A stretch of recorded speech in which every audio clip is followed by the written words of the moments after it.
คนล่าสุดย่างหาฝ่ายรถเมล์ตอนนี้โซดาอยู่รถเมล์เนาะขึ้นมั่วไปเลยเนาะโซดา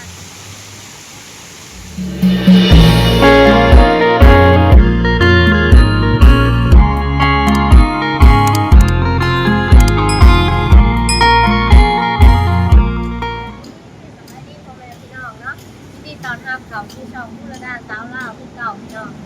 มือนี้โซดาไปเลาะแถวกรุงเทพเนาะทุกคนก็พูดไปที่ทางที่เราไปเนาะเพราะว่าโซดาอยากไปไหว้พระแน่กับมันนั่นเนาะโซดาสิไปนั่งรถไฟฟ้าเนาะทุกคนไปนั่งรถไฟฟ้ามาจากทางกิโลกับที่ทางเงินเอาเลยเนาะไปทุกคนมือนี้โซดาไปเลาะได้ไปถือรถไฟฟ้าทุกคน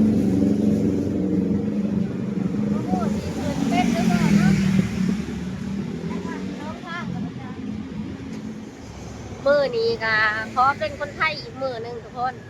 สิไปหาเลาะเนาะมาจากทางกับสีถามไปนี่แหละเนาะทุกคนยังอยู่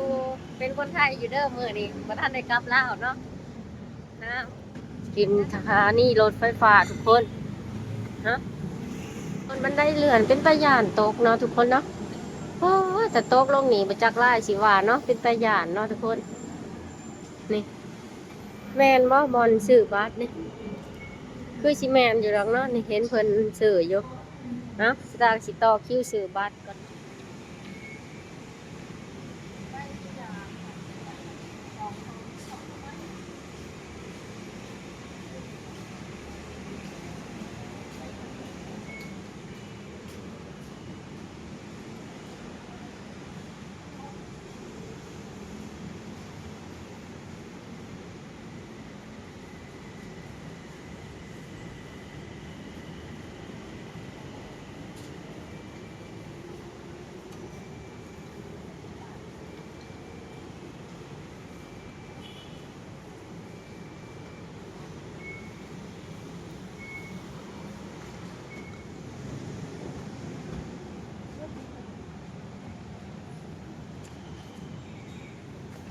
ทั้งแบบนี้เนาะจะได้ยืดขาลงแค่ขามากเนาะคือจิมวดกิโลที่ฝาดก็นี่จะได้ยืดขาที่เสนานคมจะได้ไปหอดไซส์แบบโอ้โหเนาะไปเบิ่มน้ำกันจะได้อยู่ร่มใส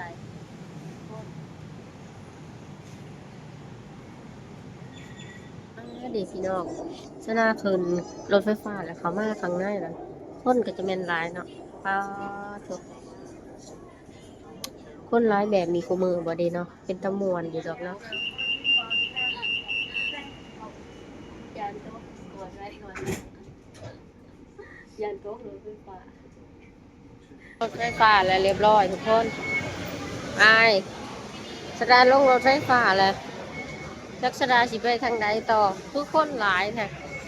สยาอยู่ที่สยามเนาะสจำบ่ผิดอยู่สยามพารากอนพี่น้องน้ำตกอยู่กลางกรุงเทพก็มีเนาะว่าจะเป็นว่างามเนาะอยู่ประเทศไทยเนาะ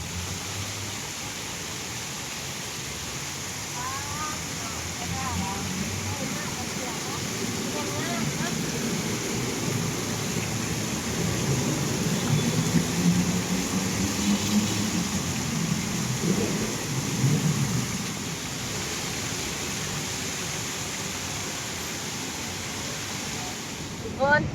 ล่าสุดย่างหาฝ่ายรถเมล์ทุกคนก็ได้สินั่งรถ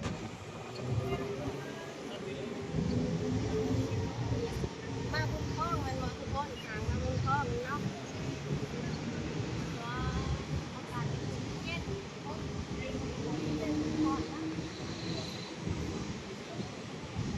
ตอนนี้โซดาอยู่รถเมล์เนาะขึ้นมั่วไปเลยเนาะโซดาตามกระเป๋าเอาว่าโซดาสีลงโรงพยาบาลกลางโซดาสีลงเสื้อปลาแหละโซดาถามเพิ่นกระบอกเนาะนี่นางรถนี้ถึกนึงเนาะทุกคน8 บาทก็ไปหอดทีบแล้วเนาะไปต่ออีกนี่รถเมล์โอ้โหโซดาสีเราหอดใจเหมือนนี้ไปต่อไปทุกคนไปเอามารถมีพาโซดามาลงอยู่นี่พี่น้องอันนี้เขาเอิ้นว่าอีหยังพี่น้องก็เสาแดงๆนี่เนาะฮะเสาแดงๆนี่เป็นเสาอีหยังวะ เสาอหย่างเนาะตัวเขาเจ้าเอิญคณะทุกคนนี่ฟ้าเอาไปเอามาสระมาหอดพี่ทุกคนเนาะนี่นี่นี่คนก็หลายทุกคนมีวัดอยู่นี่วัดสุทัศน์เนาะแม่นบอกอ๋อนี่จำได้แล้วทุกคนที่ว่าเขาจะว่าเอิญว่าอหย่างว่าออหย่างเนาะสาวชิงชาเนาะแมนจื้อได้เนาะนี่ชนะกันสิเขาไหว้พระอยู่วัดกันทุกคนนี่คนกันล้วงร้ายเติบมื้อนี้เพราะว่ามื้อนี้เป็นวันเสาร์เนาะชนะมีโอกาสได้มาฮอดนะวัดชนะก็อยากไหว้พระเนาะขอพรเนาะวัดสุทัศน์ชนะสิขึ้นมาไหว้พระก่อนเนาะทุกคนแล้วมื้ออื่นชนะก็สิกลับลาวแล้วเนาะอยากไหว้พระขอพร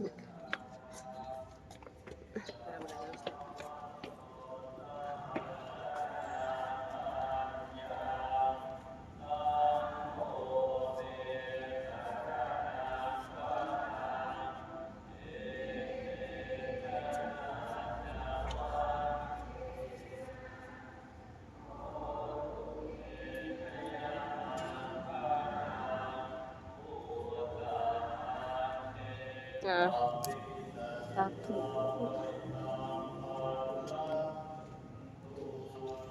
มาเฮ็ดบุญสร้างวัดน้ำเพิ่นเนาะ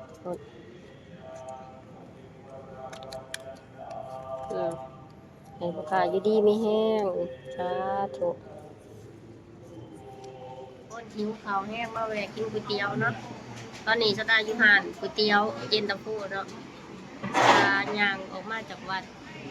แล้วเรียบร้อยกินก๋วยเตี๋ยวแล้วยังไปต่อพี่เนาะหิวข้าวแห้งพี่เนาะคนกันเล่าให้หลายพอ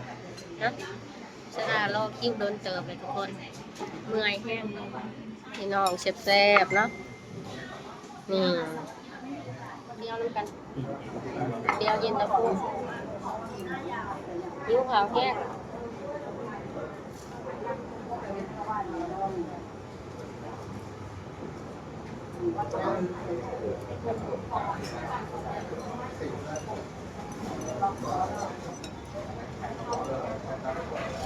ถ้าได้ก็สิได้อยู่ไทยแต่เมืองกันทุกคนเนาะ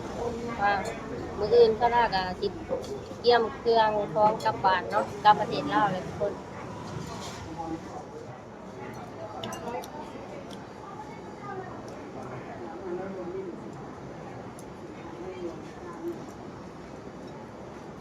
ทุกคนสดามาหอดนี่เลยวงเวียนอย่างป้าทุกโอ้รถไฟฟ้าเนาะอันยังก่อนนี่วงเวียนยังก่อนนี่ป้าคือว่างามแท้เนาะโอ้ป้ารถไฟฟ้ากันได้จิเมนยาวเนาะโอ้ที่นี่ก็ได้ที่ปีไปสมุทรสาครต่อกันในคลิปโยนาเนาะได้ต่อของฟังก่อนเนาะว่ามือข้างหน้าสิรับเล่าไอ้ตัวทุกคนเนาะต่อกันเล่าคลิปโยนาอย่าลืมกดไลค์กดแชร์กดติดตามเป็นกำลังใจให้สดาในคลิปต่อไปด้วยทุกคนต่อกันในคลิปโยนา